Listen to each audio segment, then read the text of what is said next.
다윗이 사람을 보내 그 여인을 알아보게 하였더니 그가 아르되 그는 엘리암의 딸이요 햇사람 우리아의 아내 밧세바가 아니니까 하니 다윗이 전령을 보내어 그 여자를 자기에게로 데려오게 하고 그 여자가 그 부정함을 깨끗하게 하였으므로 더불어 동침함에 그 여자가 자기 집으로 돌아가니라. 아멘, 아멘. 우리 기도하겠습니다. 사랑의 주님, 이렇게 추석날 아침에 육적인 가족들과 함께하기 전에 영적인 가족들과 함께하며 하나님의 말씀의 양식을 먼저 먹고 하나님의 사모함으로 아뢰는 주의 기도자들이 있습니다.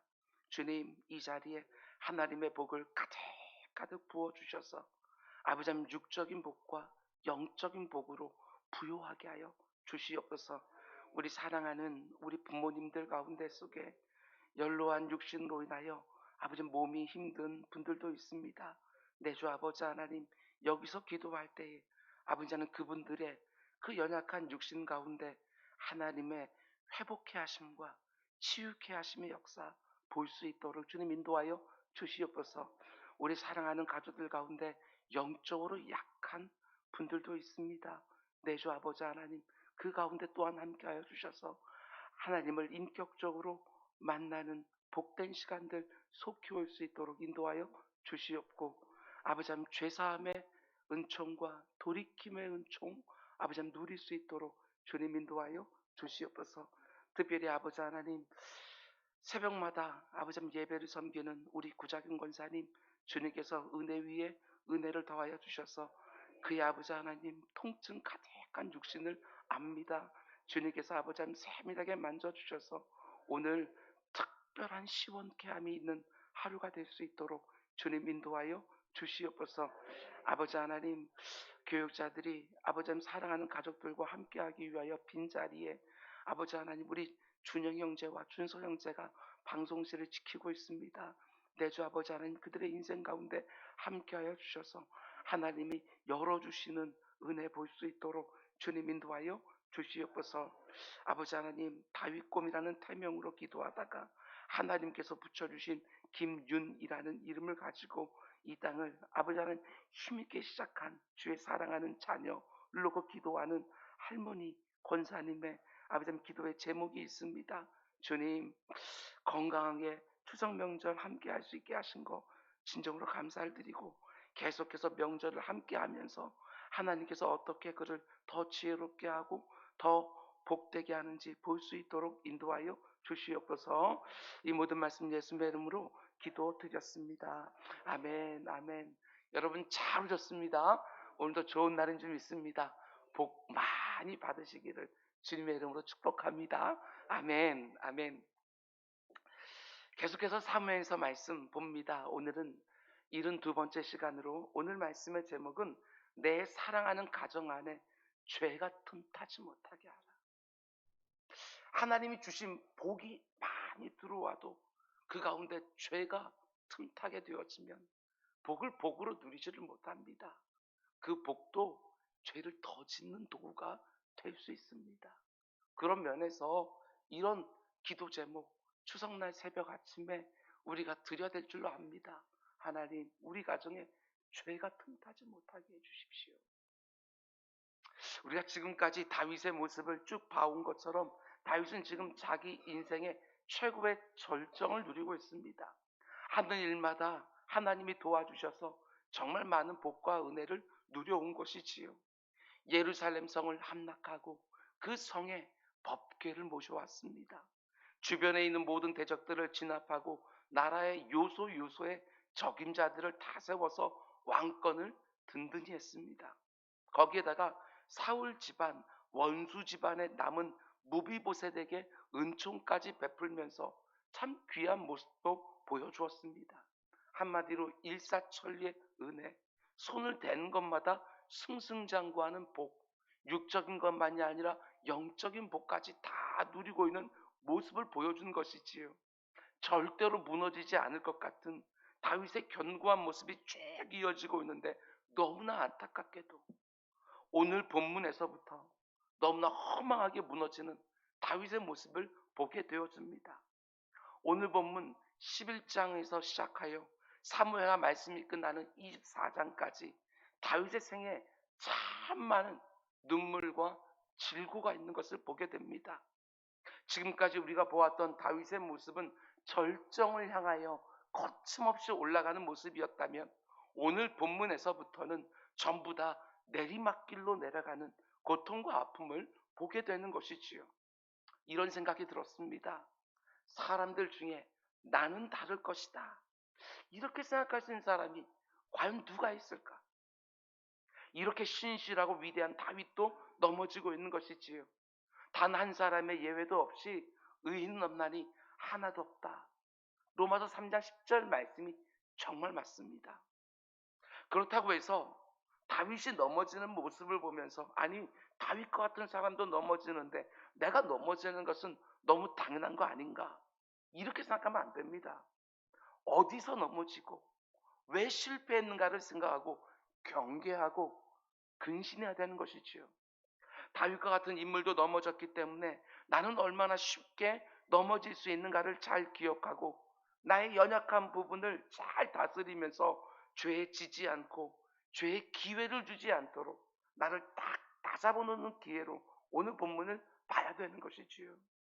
우리 가정이 지금까지는 평안하고 하나님께서 주시는 복으로 그저 형통하며 오늘까지 왔다 할지라도, 오늘 같은 본문을 우리가 받으면서 죄가 틈을 타지 못하도록, 죄가 기회를 노리지 못하도록 다시 한번 우리 가정에 어디 약한 부분이 없는가, 이것들을 돌아보는 것은 너무나도 소중한 일일 것입니다. 오늘이 추석 새벽인데 그래도 좀 잘 되는 이야기, 복 받는 이야기, 이런 말씀을 전해야 될 텐데 다윗이 실패하는 이야기, 죄 짓는 이야기, 하나님의 징계를 받는 이야기, 추석 당일날 묵상해야 되는 게 마음에 부담이 되긴 하지만, 이 본문을 추석 당일 새벽에 기도의 제목으로 주는 데에도 하나님의 뜻이 있지 않겠습니까? 강의 설교자로서 제가 늘 붙들고 있는 것이 바로 적시성이라고 하는 것입니다. 그때마다 꼭 맞는 말씀을 하나님이 주신다. 2023년 추석날 새벽에도 이 말씀이 우리에게 반드시 필요하기 때문에 주시는 말씀이 아닐까? 오늘 본문 사무엘하 11장 말씀도 나에게 주시는 말씀, 우리 가정에 주시는 말씀으로 받고 다윗에게 있는 실패, 나와 내 사랑하는 가정에는 절대 일어나지 않도록 세밀하게 점검하고 대비하고 다시 한번 단도리를 치는 우리 모두가 다 될 수 있기를 주님의 이름으로 축원을 드립니다.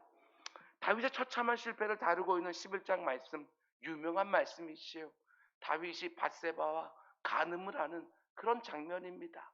이렇게 시작하지요. 1절, 그 해가 돌아와 왕들이 출전할 때가 되며 다윗이 요압과 그에게 있는 그의 부하들과 온 이스라엘 군대를 보내니 그들이 암몬 자손을 멸하고 라빠를 에워싸고 다윗은 예루살렘에 그대로 있더라. 여기 보면 그 해가 돌아와 왕들이 출전할 때가 되매 이렇게 말하고 있는데, 요즘과 달리 그 당시는 전쟁을 벌이는 시기가 따로 있었습니다. 아무 때나 전쟁을 벌이는 것이 아닙니다. 겨울은 우기예요. 비가 억수같이 쏟아지기 때문에 전쟁을 벌일 수가 없습니다. 여름은 건기입니다. 너무나도 덥고 뜨겁기 때문에 칼에 맞아 죽는 것이 아니라 각종 온열 질환으로 죽는 경우가 훨씬 더 많은 거예요. 그래서 주로 겨울과 여름 사이 봄에 전쟁을 벌입니다. 우기도 끝나고 곡식도 추수하기 전이기 때문에 주로 봄에 전쟁을 벌입니다. 전쟁을 할 수 있는 봄이 되니까 다윗이 어떻게 합니까? 모든 군사들을 다 전쟁터에 내보냅니다. 근데 자기는 어떻게 하고 있다고 말합니까? 다윗은 예루살렘에 그대로 있더라. 그대로. 다윗이 언제 죄를 짓고 언제 무너집니까? 죄가 들어오는 틈은 다른 때가 아닙니다. 하나님이 자신에게 맡기신 그 임무와 그 사명, 그 부르심에 충실하지 않을 때에 뭔가 안이해지고 해이해질 때 죄가 틈을 탑니다. 하나님이 내게 주신 표대를 향하여 전심전력 달려갈 때는 죄가 내 뒷덜미를 잡지 못해요. 달려가니까. 그러나 다름질하기를 멈추고 하나님이 주시는 그 표대를 바라보는 것이 아니라 이런저런 다른 것들에 곁눈질하기 시작할 때 죄가 내 뒷덜미를 잡는 것이지요. 이제 그만 쉬자, 눕자, 자자. 이럴 때 죄가 틈타는 것입니다. 여러분, 하나님이 이스라엘에게 왕을 주실 때 왕이 감당해야 되는 가장 중요한 임무와 사명과 부르심은 다른 게 아닙니다. 대적들과 전쟁을 벌일 때 진두지휘하면서 그 백성 보호하라고 왕을 세워놓은 거예요. 다윗이 지금까지는 그 일을 정말 잘 수행해 왔습니다. 근데 이번에는 안 나가는 거예요. 이스라엘 온 군대가 전쟁을 치러 나가는데 다윗은 예루살렘에 그대로 있더라. 한번 여러분 생각해 보십시오. 성경에 불필요한 말이 들어가지 않아요. 그런데 왜 굳이 다윗은 예루살렘에 그대로 있더라, 이 말을 거기에 넣어 놓았냐고요. 여기 무슨 암시가 있는 거예요. 전쟁터에 나가지 않고 예루살렘에 그대로 있을 때 이 사단 벌어졌다고. 하나님은 그것을 집어주기를 원하시는 것이지요.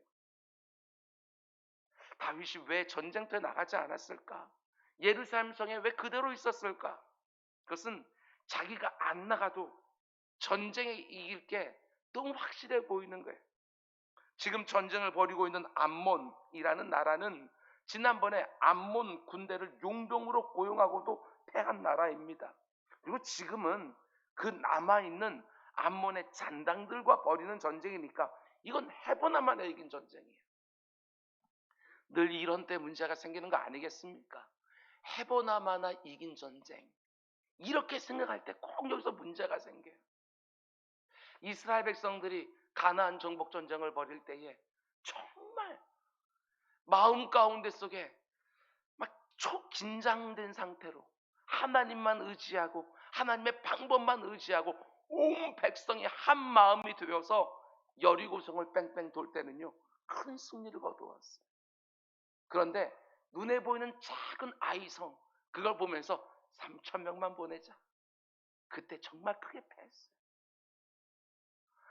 호랑이나 사자나 이런 맹수들도 작은 토끼 하나 잡을 때도 전력전을 다 합니다. 적당에서는 그 작은 짐승 하나도 잡을 수가 없는 거예요. 아무리 쉬워 보이는 대적이라도 전쟁이면 전쟁. 그런데 전쟁터 현장에서 진두지휘를 해야 되는 왕이 안 나가고 있는 거예요. 여러분 잘 보셔야 됩니다. 하나님의 부름을 받고 하나님의 역할과 사명과 임무를 주셨는데도 거기에 충실하지 않을 때 그 틈을 비집고 죄가 들어오는 거예요. 사명에 비껴나 있으면 반드시 죄가 틈타게 되어 있어요. 왕이라는 높은 신분과 능력과 부, 모든 것을 할 수 있는 자리에서 그 부름에 충실하지 않으니까 그 틈을 비집고 그 잘 나가던 다윗이요, 죄 가운데 빠지기 시작합니다. 내가 어떤 자리에서 무슨 일을 하느냐가 중요한 게 아닙니다. 하나님이 나를 부르신 자리인 줄 알고, 나에게 어떤 일을 맡겼든지 하나님이 나를 부르신 소명의 자리인 줄 알고 충성스럽게 감당하지 않으면 그 틈을 비집고 죄가 들어오는 거예요. 잘 들으셔야 됩니다. 부르심에 충성하지 않고 그 자리만 누리려고 하는 사람들은 죄에 넘어지기가 너무너무 취약해지는 거예요. 저와 같은 목사는 말할 것도 없지요. 교회를 잘 섬기고 성도들을 잘 섬겨야 되는 일에 충성하지 않고 성심을 다해서 강단을 섬기지 않으면, 혹은 성도들만 영적 싸움의 전쟁터를 보내고 자신은 마치 싸워야 될 전쟁이 없는 것처럼 영적으로 해해지면 틀림없는 것입니다. 엉뚱한 짓을 하기 시작하는 것이지요. 엉뚱한 일에 곁눈질하다가 넘어지는 목회자들 얼마나 많은지 모릅니다. 고린도전서 10장 12절은 이렇게 말합니다. 선줄로 생각하는 자는 넘어질까 조심하라. 선줄로 생각하는 가정은 넘어질까를 조심해라. 대적마귀가 호시탐탐 나와 내 사랑하는 가정을 무너뜨리려고 틈을 찾고 있다는 사실을 알아야지. 이제는 됐다, 이제는 문제없다, 나는 절대로 안 넘어진다, 아니라는 것입니다. 그렇게 자신만만해지는 순간에 죄가 딱 들어와서 나도 모르는 사이에 완전히 넘어지는 거예요. 오늘 본문의 다윗을 보십시오. 상대도 약해 보이고 자기가 직접 나가지 않아도 요압과 같은 전쟁에 능한 장수가 있는 거예요. 그런데 그렇게 안이하게 생각하는 순간에 죄가 그 틈을 비집고 들어오는 것이지요. 다윗과 같이 견고하고 아름다운 사람도 넘어뜨린 거예요. 물론 눈에 보이는 전쟁에서 이겼지요. 그런데 눈에 보이지 않는 전쟁에서 완전히 패해요. 이걸 보셔야 돼요. 눈에 보이는 전쟁에서는 지금까지 단 한 번도 진 적이 없는 다윗이에요. 그런데 눈에 보이지 않는 전쟁, 자기 마음속에 있는 정욕과 탐심의 전쟁에서는요 완전히 무너져요. 눈에 보이는 가시적인 전장만 전쟁터가 아닙니다. 눈에 보이진 않지만 내 마음속에 있는 정욕과 탐심이라는 전쟁터에서 우리도 늘 넘어질 수 있어요. 그 어떤 방법보다도 여러분과 제가 정욕과 탐심에 넘어지지 않을 수 있는 제일 중요한 방법은 사명에 충실해서 사는 거예요. 뭔가 안 하려고만 하면 실패해요. 그런데 하나님이 내게 맡기신 일을 열심히 하면 안 하려고 하는 거 생각도 안 나요. 이게 굉장히 중요해요. 이런저런 거 안 해야지 이게 아니고 하나님이 내게 맡기신 일 충성스럽게 해야지 하면 안 해야 되는 건 생각도 안 나는 거예요. 이게 굉장히 중요해요. 하나님께 내게 맡기신 일들 꽉 붙어 지금까지 열심히 했는데 많이 지쳤다. 이제 좀 부담스럽다. 내려놓자 하는 순간에 힘들어져요. 죄가 잘못해요. 하나님, 육신으로 하는 것들은 많이 지쳤습니다. 또 다른 사명, 내 인생의 후반전에 맡기시는 사명이 있습니까? 내게 또 주십시오 하고 죽을 때까지, 나를 부르실 그때까지 하나님 나라를 위하여, 그리고 그분의 영화롭게 하기 위하여, 이웃들을 복되게 하기 위하여 순간순간마다 하나님의 부르심이 있는 줄 알고 그 부르심에 충성해야 죄가 틈타지 않아요. 나를 향한 하나님의 부르심이 뭔지를 늘 인식하고 그 일에 충성해 살지 않으면 시간 있고 돈 있고 여유가 생기면 죄짓기가 쉬운 것이지요. 내 마음 중심을 하나님 주신 사명으로 가득 채우고 그 사명에 충실해야 되는데 지금 다윗은 그 사명의식이 느슨해지니까 보이지 않는 전쟁에서 무너지고 있는 것입니다. 한마디로 마음이 해이해지는 거예요. 잠언 16장 32절 이렇게 말합니다. 잘 들어보십시오. 우리 잘 아는 말씀이지만 자기의 마음을 다스리는 자는 성을 빼앗는 자보다 나으니라. 다윗의 모습과 정확하게 맞지 않습니까? 생각해 보십시오. 눈에 보이는 성을 아무리 많이 빼앗으면 뭐합니까? 그 빼앗은 성에서 망하는 거예요. 마음이 무너져 있으면. 아무리 재물을 쌓아놓으면 뭐합니까? 아무리 높은 자리에 올라가면 뭐합니까? 마음이 무너져 있으면 거기서 망하는 거예요. 여러분과 제가 전장터 같은 마음을 하나님 향한 충성, 주님이 원하시는 거룩과 성결로 가득 채워놓고 잘 다스리지 못하면 정욕, 탐심, 이 세상에 불어넣는 온갖 욕심이 들어오게 되어 있습니다. 눈에 보이는 성을 아무리 많이 뺏어도 결국에는 마음이 무너지는 거예요. 오늘 추석날도 마찬가지입니다. 온 가족들이 모여서 대화하는 것을 보게 되어지면 온통 눈에 보이는 성을 어떻게 빼앗는가? 여러분 그 얘기만 가득합니다. 아닙니다. 오늘 하나님께서 이 말씀 주셨으므로 눈에 보이는 성만이 아니라 눈에 보이지 않는 이 마음의 성, 그 성은 정말 든든한지 서로를 점검하는 복된 한 날 될 수 있기를 주님의 이름으로 축원을 드립니다. 그럼 또 한 가지 우리가 분명히 알아야 되는 것이 있는데 여러분 잘 들으십시오. 여러분 죄는요 아무리 큰 죄도 작은 것으로부터 시작된다는 거, 그것을 우습게 보지 말라는 거 우리 잘 보셔야 됩니다. 죄가 드러날 때는요 곰고 골맞기 때문에 큰 죄로 드러나요. 언제든지 죄는 큰 죄로 드러나요. 그렇지만 처음부터 크진 않아요.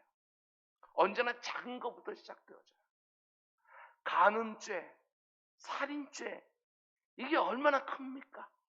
그런데 처음에는 그렇게 작은 것으로 출발했어요. 2절 말씀 보십시오. 저녁 때 다윗이 그의 침상에서 일어나 왕궁 옥상에서 거닐다가 그곳에서 보니 한 여인이 목욕을 하는데 심히 아름다워 보이는지라. 심히 아름다워 보였다. 죄의 유혹이 가장 먼저 어디로 들어옵니까? 눈으로 들어옵니다. 보였다. 인류 최초의 범죄도 마찬가지 아니었습니까? 하나님이 선악을 알게 하는 나무의 실과를 절대로 먹지 말라고 엄히 말씀하셨는데 그걸 바라보는 순간 유혹이 시작된 거예요. 창세기 3장 6절 말씀 보면 여자가 그 나무를 본즉 먹음직도 하고 보암직도 하고 지혜롭게 할 만큼 탐스럽기도 한 나무인지라. 보는 것에서부터 죄의 욕구가 생기기 시작한 거예요. 마찬가지입니다. 다윗이 왕궁 옥상을 거닐다가 목욕을 하는 아름다운 여인이 눈에 들어오는 거예요. 바로 거기서부터 다윗의 일생 전부를 다 흔들어 놓는, 자기 자신만이 아니라 온 가족까지, 아니 온 나라까지 다 흔들어 버리는 너무나 큰 죄가 시작되어지는 거예요. 보는 거에서. 하나님이 먹지 말라고 엄히 명령한 선악을 알게 하는 나무의 열매가 눈에는 들어올 수 있어요. 먹음직도 하고 보암직도 하고 지혜롭게 할 만큼 탐스럽기도 한 그 나무의 열매가 얼마든지 내 눈에 들어올 수 있어요. 다윗이 목욕을 하고 있는 아름다운 여인을 보려고 왕궁 옥상에 올라간 것이 아니지 않습니까? 왕궁 옥상을 올라갔다가 눈에 그냥 들어온 거예요. 그러나 그때, 아니 그 다음부터가 중요한 거예요. 그때 하나님의 말씀을 딱 기억하고 아니지, 이건 아니지 하고 눈을 확 돌려야 되는 것이지요. 마음의 욕망이 꿈틀거릴 때 처음부터 눌러야 되는 것이지요. 여러분, 야고보서 1장의 말씀 꼭 기억하셔야 돼요. 오직 각 사람이 시험을 받는 것은 외부적인 요인도 있겠지만 그 외부적인 유혹들을 눈에 보고 자기 욕심에 끌려 미혹됩니다.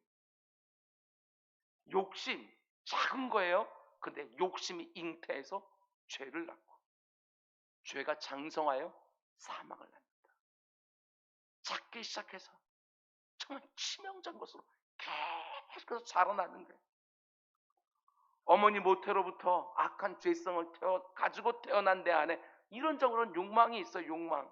그 욕망 자체를 우리가 뭐라고 할 수 없어요. 우리 속에 이미 들어와 있는 것이니까. 그래서 내 마음을 흔드는 뭔가를 보고 얼마든지 탐심이 생길 수 있는 존재가 바로 여러분과 저예요. 아무도 예외가 없어요. 나도 예외가 아니에요. 그러나 그때부터는 다를 수 있어요. 아무리 내 안에 이런저런 욕망이 생겼다고 해도 그게 죄를 잉태하도록 그냥 두면 안 되지요. 반드시 떨쳐버려야 되는 거예요. 눈에 보이는 것은 어쩔 수 없지만 그걸 작은 것으로 보지 않고 바로바로 떨쳐내야 되는 거예요. 내 마음에 있는 욕망을 떨쳐내지 못하다가 결국 죄를 지었습니까? 그럼 그 죄가 장성하여 사망이 되지 않도록 그걸 하나님 앞에 가지고 나가서 가슴을 치며 자복하고 통회하고 돌이키고 하나님의 죄사함의 은총을 받은 그 감격을 가지고 죄와 싸우고, 그런데 그냥 두면 어떻게 되어져요? 작은 죄가 점점 장성하여 사망이 되어져요. 욕심이 잉태하여 죄를 낳고 죄가 장성하여 사망이 되어진다. 참 무섭지 않습니까? 처음에는 아주 작게 시작하지만 장성해요. 점점 커지고 점점 더 심각해지는 거예요.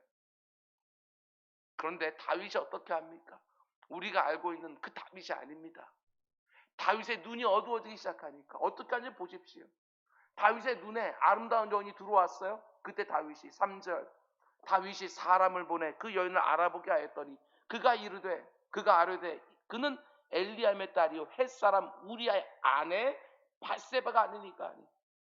눈을 통해서 마음 안에 들어온 그 욕망을 떨쳐내지 않고 어떻게 해요? 사람을 보내요. 그가 누구인지를 알아보라고. 그의 안에 있는 욕망이 더 이상 마음속에만 있는 게 아니라 뭔가 행동으로 옮겨지기 시작합니다. 그게 알아볼 수 있겠지요. 자신의 아내로 삼아도 문제없는 여인일 수 있으니까 이 알아볼 수 있겠지요. 그런데 남편이 있는 아내라는 소식을 듣습니다. 그것도 자신의 충성스러운 부하 우리아의 아내라는 것을 듣습니다.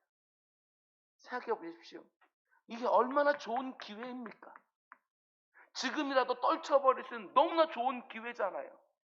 남편이 있는 아내라는 말을 듣고서도, 아니 자신과 함께 수많은 전장터를 넘었던 우리아의 아내라는 말을 듣고서도 그 여인을 데려오라고 명령을 해요. 그리고 동침을 합니다. 이게 얼마나 안타깝고 패역한 일입니까? 다윗만 그런 것이겠습니까? 큰 죄를 지은 사람들의 모습을 보면 대부분은 그 죄를 멈출 수 있는 기회들이 있었어요. 큰 죄가 되지 않도록 큰 죄까지 가는 길에 마디마디 같은 게 있어요. 하나님 안 돼, 안 돼, 안 돼 하고 하는 마디 같은 게 있어요. 근데 그 마디마디를 계속 뚫고 가니까 이내 돌이킬 수 없는 큰 죄가 되어지는 거예요. 욕심이 잉태하여 죄가 되고, 죄가 장성하여 사망이 되는 것이지요. 완전히 무너져서 죄가 밝히 드러난 사람들을 보면서 처음부터 그럴 거라고 생각하면 안 됩니다. 처음에는 전부 아주 작은 욕망과 탐심으로 시작하는 거예요. 우리의 부패한 본성이 죄된 생각을 할 수 있지만 그게 내 마음에 자리를 잡고 죄로 잉태하게 하면 안 되는 것이죠. 떨쳐버려야 돼요. 여러분, 오늘 추석날입니다. 온 가족이 오랜만에 한 자리에 모일 때 그 어느 때보다 죄가 틈탈 수 있어요. 죄가 틈이 탈 수 있습니다. 뭔가 잘 된 것 같은 친지들을 바라보면서 나는 뭔가 하면서 내 마음에 시기하는 마음도 얼마든지 생길 수 있고, 뭔가 작은 의견의 차이가 이내 돌이킬 수 없는 큰 논쟁과 다툼이 될 수도 있어요. 그게 죄가 틈타는 거예요. 명절만 지나게 되었으면 가정이 깨지는 사람들이 많다고 하는 통계도 보았어요. 명절 연휴 기간 동안에 혹시라도 이런저런 일로 부부간에 혹은 부모와 자녀 간에 마음이 상할 수 있지요. 그때 꼭 기억하시기 바랍니다. 에베소서 4장 말씀 보면 분을 내어도 죄를 짓지 말며 해가 지도록 분을 품지 말고 마귀에게 틈을 주지 마라. 혹시라도 오늘 오랜만에 가족들이 한자리에 쫙 모이는 그 자리에서 마음 상하는 일이 생길 수 있습니다. 오늘 이 말씀 하나님이 내게 주셨다는 거 꽉 받고 오늘이 지나가기 전에 여러분 해결하고 잠자리에 드십시오. 하나님이 이런 말씀으로 우리의 마음을 먼저 무장시켜 주시는 거예요. 내 마음이 상할 때에도 오늘 이 새벽에 죄가 틈타지 말게 하라고 했지 하고 여러의 마음을 딱 다듬을 수 있다면 오늘 이 말씀이 하루 종일 우리에게는 참 낯뜨거운 말씀이지만 우리에게 너무나도 큰 복된 말씀이 되지 않겠습니까? 뿐만 아니라 내 마음만 잘 지키면 되는 것이 아닙니다. 오늘 내 사랑하는 가족들을 보면서 뭔가 죄가 틈타고 있다는 조짐만 보인다 할지라도 그 가운데 하나님 주신 지혜로운 말로, 유순한 말로, 사랑하는 마음 담아서 돌이키는데 써달라고 오늘 새벽에 기도하시기 바랍니다. 사랑하는 가족 가운데 욕심이 잉태하여 죄를 낳고 죄가 장성하여 사망을 낳는 그런 일들이 우리 가족 가운데 일어나지 않게 해달라고 이 새벽에 힘있게 기도하며 빼앗은 성 가운데 속에 하나님이 주시는 복을 누리는 모든 가족 되어야지 빼앗은 성 그 안에서 망하는 가족 하나도 없게 해달라고 기도하는 새벽이 될 수 있기를 주님의 이름으로 축원을 드립니다. 우리 기도하겠습니다. 사랑해 주님 감사합니다. 오늘 이 새벽에도 우리들에게 이런 말씀 주시는데도 다 드시는 줄 믿사오니 오늘 말씀 꽉 붙들고 아버지 하나님 주께서 허락하신 그 귀한 가정에 죄가 틈타지 않도록 주님 기도자들을 파수꾼으로 삼아 주시옵소서.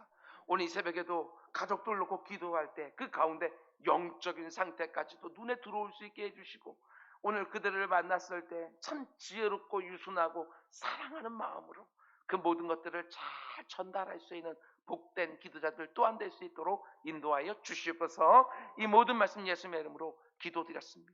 아멘. 너희는 이렇게 기도하라. 하늘에 계신 우리 아버지, 아버지의 이름을 거룩하게 하십니다.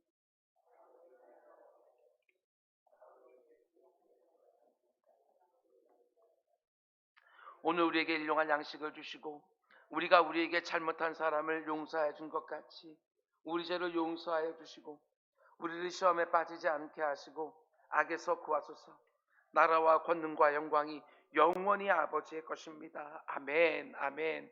우리 주여 주여 세 번